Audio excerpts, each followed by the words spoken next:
Welcome to LIGNET.com. I'm Fred Fleitz. Joining me via Skype from Tel Aviv, Israel, is our senior Middle East analyst, Dr. David Wurmser. David, welcome. Thank you. David, we're speaking early Monday morning Israel time, and you're in Tel Aviv. I'd like to discuss the conflict right there, but I'd like to first get your views on what happened in Tel Aviv today. Well, in Tel Aviv itself today, there were two rocket attacks. The sirens went off, and both of them were shot down by the anti-missile system that Israel has deployed, the Iron Dome system. It's the short-range missile system. So neither missile actually hit Tel Aviv. Some shrapnel from the first missile, 10:30 this morning, did hit a car, but otherwise the missiles are effectively being shot down at these ranges. There's some concern, and Ambassador John Bolton said this on Fox News this morning, that Hamas appears to have longer-range missiles capable of hitting Jerusalem and Tel Aviv that they may have acquired from Iran. What is your view on that? Well, yes, they clearly have. These missiles aren't so easily made on the fly in some makeshift factory in Gaza. These things are imported, and in fact, I think to understand what is going on right now, one has to look back a couple weeks when somebody, and most people would bet on Israel, attacked a facility in Port Sudan, in Sudan, where reportedly long-range missiles were being transferred from Iran to Gaza. And apparently that was one of the shipments that signaled the approaching storm that we're now facing. The Israelis did not start this round, but they did escalate this round with the killing of Ahmed Jabari, and it looks very much like that this middle part of the war, namely the period from roughly Wednesday to now, has been a calculated Israeli effort to destroy the Iranian-based structure within Hamas in Gaza. And again, if that is the case, then the shipment of the Fajr 5 missiles, which are the ones being shot at right now at Tel Aviv and Jerusalem, the shipment that was blown up in Port Sudan is probably, in retrospect, one of the first acts in this current round of escalation. So the Hamas has continued to fire missiles at Israel for a fifth consecutive day, despite significant pressure that's being put on them, both by Israeli airstrikes and by other countries, to stop them from attacking. Why do they keep attacking? Well, they keep attacking because as long as they can keep attacking, they can claim victory. The military calculus that affects the West doesn't really seem to apply in the Middle East. The idea that you can keep the Israelis fleeing, the images of Israelis laying on the ground to protect themselves in Tel Aviv, has an electrifying effect on the morale for radical Islamists, and in fact many Muslims who continue to not reconcile to Israel. It has an electrifying effect on morale, and the government of Hamas in Gaza has already managed to establish itself as quite popular in the Arab world because of its ability to do to Israel what very few have ever been able to do. As a result, for them, as long as they can continue to shoot into Tel Aviv, they can continue to claim victory. And they will continue to do so until either there's a ceasefire that either validates their victory or they're physically prevented from continuing.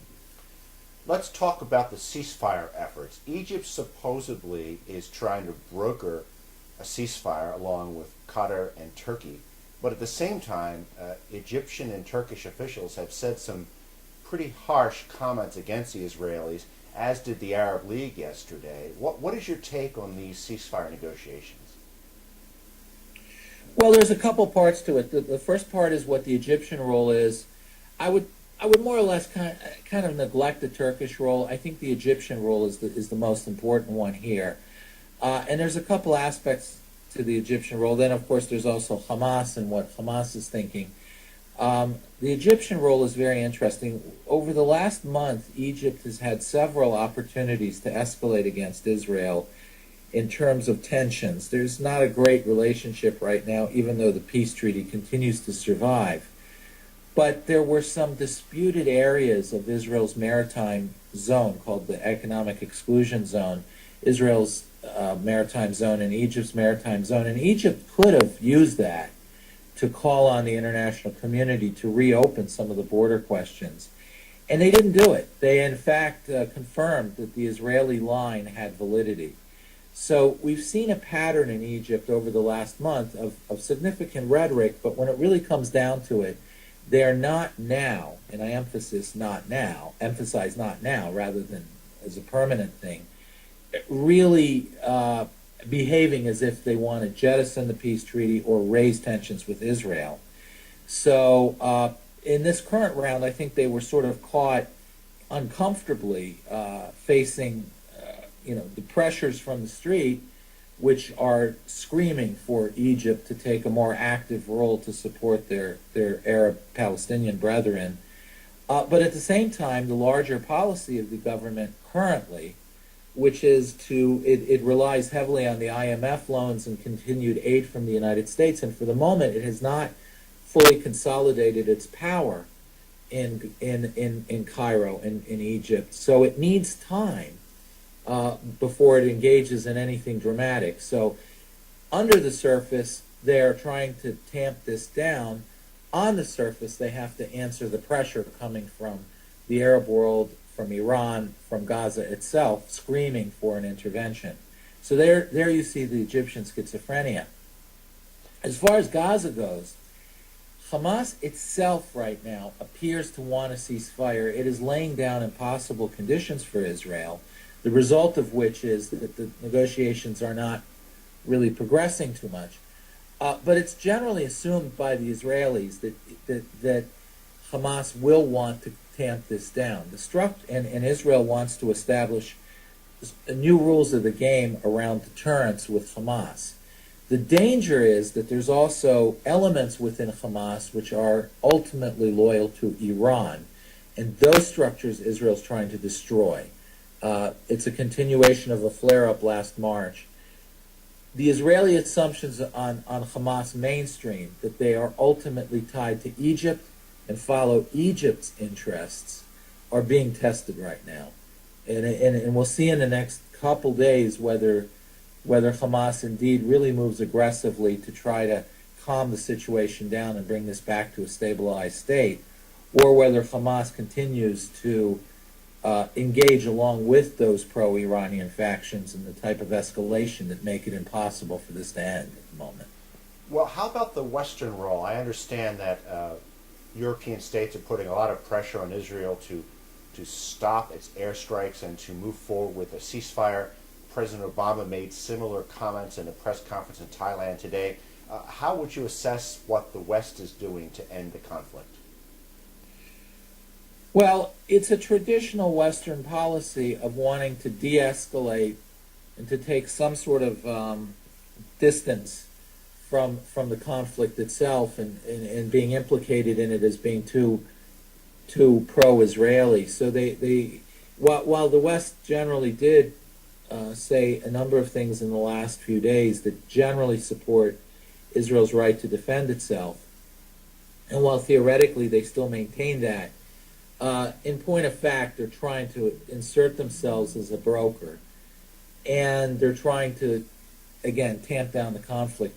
It's a dangerous thing, though, for two reasons. First of all, unless certain things are resolved, you're buying yourself time when, in a solution that will last only a few months, when the pressures inside the rest of the Arab world, as the Arab Spring progresses, build further and further. So in the next round, you could see a much greater public reaction in Cairo, and frankly, nobody's paying attention to it, but in Amman, there's some very dangerous things going on right now, riots and so forth.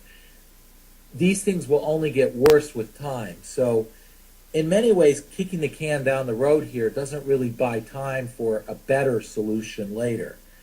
So the attempt to to bring a ceasefire if it comes at the expense of a more permanent answer to this could actually be counterproductive. The second thing is the irony, which is the more that the Palestinian side feels that there will be an intervention to save them, the more they cling to shooting the missiles so they get the last shot in before being saved. They're basically playing to be saved by the bell, and they want to shoot until the last moment so they can claim full victory. The moment the bell goes away, the moment there's no end to this, then they're facing the full consequences of the continued shooting and potentially the full consequences of an Israeli escalation through ground invasion or so forth. And at that point, they probably would have greater incentive to essentially move immediately toward a ceasefire. I think that's exactly right. And LIGNET has said this week that the public statements by Egyptian officials probably is leading the Palestinians in Gaza to believe that there could be an intervention coming. But I want to move on to another point, and that is, how long is Netanyahu going to wait? We're reading in the media right now that Western diplomats are pressing Netanyahu to give the Egyptian peace process a couple of days to work. Do you think that's going to happen? And, pressing you as a LIGNET analyst, do you think an Israeli ground invasion of Gaza is likely? Well, on the first half of your question, I think that while the international efforts are beginning to put a timeline on Israel, the truth is that Netanyahu cannot end, Prime Minister Netanyahu cannot end this conflict in the way that his predecessor ended the conflict in Lebanon in 2006, namely with the perception that after days or weeks of war, Israel got nothing other than missiles on its head that continued to the very end. This was considered in Israel popularly a great failure, even though in many ways the 2006 war ended with a serious diminution of Hezbollah's capacity. At any rate, the point is that Prime Minister Netanyahu cannot afford to end this war with Hamas seem to be able to continue to fight such a war. So on one side, he can't just stop. He has to end the missile fire before the ceasefire ends. On the other side, though, nothing seems to be fully stopping it. And the international pressure is building toward a conclusion here. I think it actually accelerates the Israeli timeline toward a ground invasion. The second thing, too, that may be accelerating an Israeli timeline toward a ground invasion is we know that Israel's already shot over 300 of their anti-missile missiles. I'm not entirely sure how long its arsenal of those missiles can outlast the Hamas missiles. The result of which is I'm sure the Israelis would have to start moving in on the ground before they run out of anti-missile missiles. They have to stop the missiles. They can't just accept missiles flying in without any anti-missile defense. So I think we're working against a number of timelines that are compressing how much time Israel has. But ironically, I think they all push toward an escalated Israeli response. Final question. I should have asked you this at the beginning. Are you safe, Dave? Have you had to duck for cover in Tel Aviv? Yes, I had to once take cover, and later I was on a bus. I was just outside Tel Aviv, so I wasn't affected by the air raid siren, but I did see the anti-missile system shoot down 2 rockets headed into Tel Aviv. It was quite an impressive and dramatic sight. You can shoot a bullet with a bullet. Well, Dave, thank you so much for your analysis. I look forward to talking to you again, and please stay safe. Thank you. And thank you for watching LIGNET.com.